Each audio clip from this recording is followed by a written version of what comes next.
आज हम आपको अर्ध पवन मुक्तासन योग करने की विधि व उसके लाभ के बारे में बताने जा रहे हैं। अर्ध पवन मुक्तासन पीठ के बल किए जाने वाली एक योग विधि है।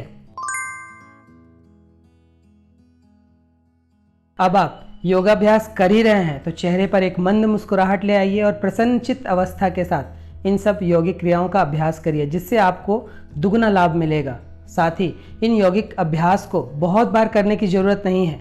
जब आप श्वास लेकर या श्वास छोड़कर शरीर को किसी पोस्चर में रोकते हैं, वहाँ पर आपको ज़्यादा देर तक रुकना है।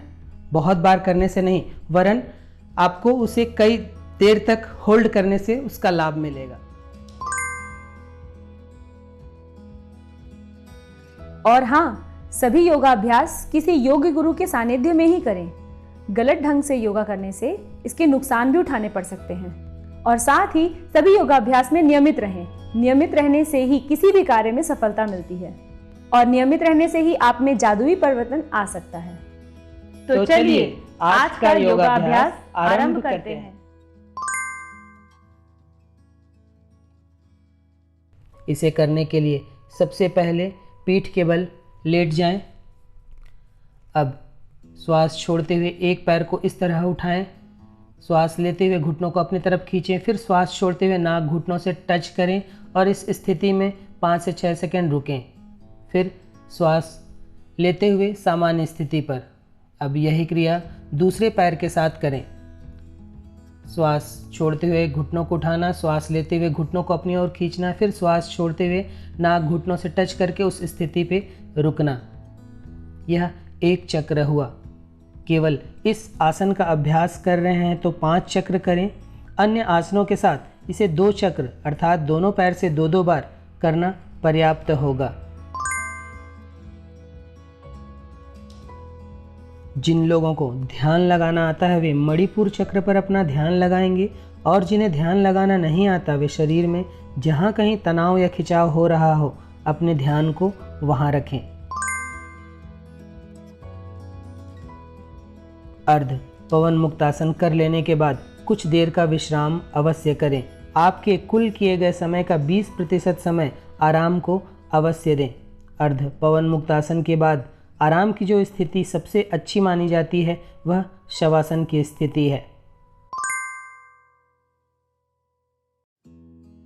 अर्ध पवन मुक्तासन एक ऐसा आसन है जो पेट के उपचार या पेट की वायु के उपचार के लिए जाना जाता है। पेट में सभी प्रकार के वायु दोष का यह आसन समन करता है। पाचन तंत्र में उपस्थित अधिक वायु को निकालने में मदद तो करता ही है, साथ ही यह आसन पाचन तंत्र को बेहतर बनाता है। पीठ, कमर, छाती, हाथ, पैर, नितंब की मांसपेशियों को मजबूत बनाता है। रीढ़ की हड्डी की लचक को बढ़ाता है। श्रोणि प्रदेश की मांसपेशियों और प्रजनन अंगों की मालिश करके यह नपुंसकता, बांझपन और मासिक धर्म की समस्याओं के उपाय में भी उपयोगी है। सर्दी जुकाम में भी यह लाभप्रद आसन है। वजन कम करने में यह सहायक आसन है। पेट, नितंब व जांघों की चर्बी कम होती है। इस आसन के अभ्यास से हाथ व पैर भी मजबूत होते हैं। फेफड़े, हृदय, अमाशय, अग्नाशय, यकृत, वृक्क, प्लीहा, आंत आदि सभी आंतरिक अंग प्रभावित होते हैं। शरीर में तुरंत ताजगी आती है। संपूर्ण शरीर में रक्त परिसंचरण सुधरता है। रक्तचाप संतुलित होता है। शरीर की रोग प्रतिरोधक क्षमता बढ़ती है। अभ्यासी युवा बना रहता है। स्तंभन क्षमता बढ़ती है तथा गुप्त रोगों में भी लाभदायक आसन है। कब्ज दूर करके भूख बढ़ाने वाला आसन है। मस्तिष्क शांत व प्रखर बनता है। मेटाबॉलिज्म बढ़ता है। पीठ व नितंब के जोड़ के हिस्से को तनाव से मुक्त करने वाला यह आसन है। पवन मुक्तासन। पवन मुक्त का अर्थ है पवन अर्थात हवा को मुक्त करना। यह आसन पेट की वायु को निकालने में मदद करता है, इसलिए इस आसन का नाम पवन मुक्तासन है। अंग्रेजी में इसे गैस रिलीज पोज फर्स्ट कहते हैं। यह पवन मुक्तासन का प्रारंभिक प्रकार अर्थात अर्ध पवन मुक्तासन है। गर्दन में दर्द हो तो बिना सर उठाए इस आसन का अभ्यास करें। गंभीर कमर दर्द, नितंब के रोगी, स्लिप डिस्क के रोगी इसका अभ्यास ना करें। हृदय रोगी तथा उच्च रक्तचाप के रोगी इसके अभ्यास से परहेज करें। गर्भवती महिलाएं अंत समय तक इसका अभ्यास सावधानी पूर्वक कर सकती हैं। जिनकी पिछले 1 वर्ष में कोई सर्जरी हुई हो वे इस आसन के अभ्यास से बचें।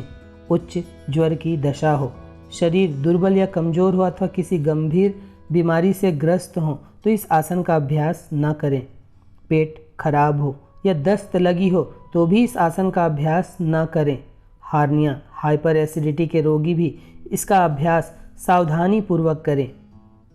भारत में एक पुरानी कहावत है कि अगर मस्तिष्क और पेट स्वस्थ है तो एक आदमी धनी है।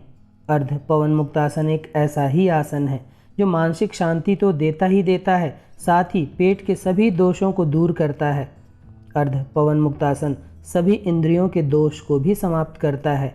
इस आसन का अभ्यास खाली पेट ही करें, इसका विशेष ध्यान दें।